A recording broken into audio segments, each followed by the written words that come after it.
آج ہم بات کریں گے دا لمیٹیشن ایکٹ 1908 کے پارٹ 2 کی، جو ہمیں سوٹس، اپیلز اینڈ اپلیکیشنز کی لمیٹیشن کے بارے میں بتاتا ہے۔ یہ پارٹ سیکشن 3 سے لے کر سیکشن 11 تک ہے۔ اب سیکشن 3 کی طرف پڑھتے ہیں، جو dismissal of suit etcetera instituted etcetera after limitation of period کے بارے میں بتاتا ہے۔ سب سے پہلے ہم سیکشن کا ٹیکسٹ پڑھ لیتے ہیں، جو آپ کو اپنی سکرینز پر بھی نظر آ رہا ہے۔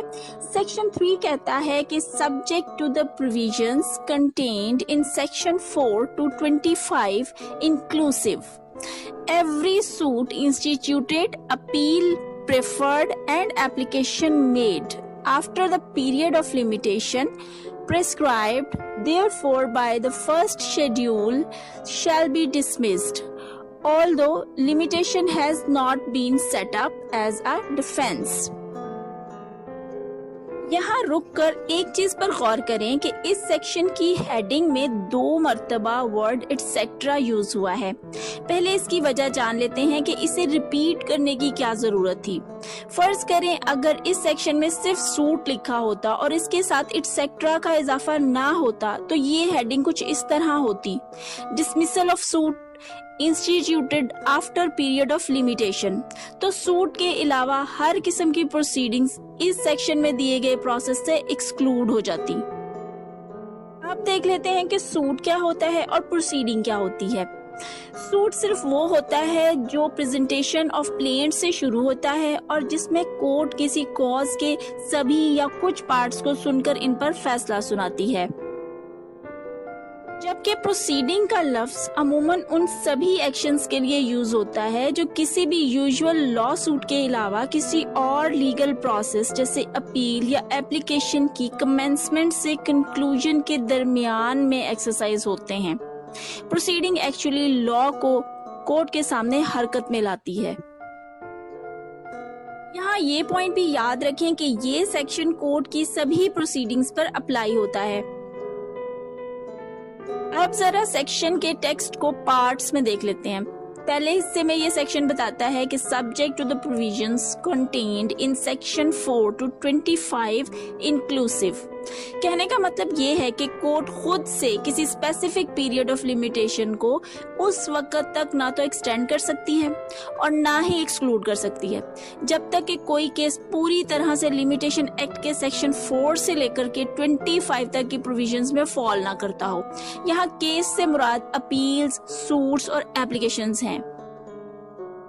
اگلے حصے میں کہتا ہے کہ every suit instituted, appeal preferred and application made after the period of limitation prescribed therefore by the first schedule shall be dismissed۔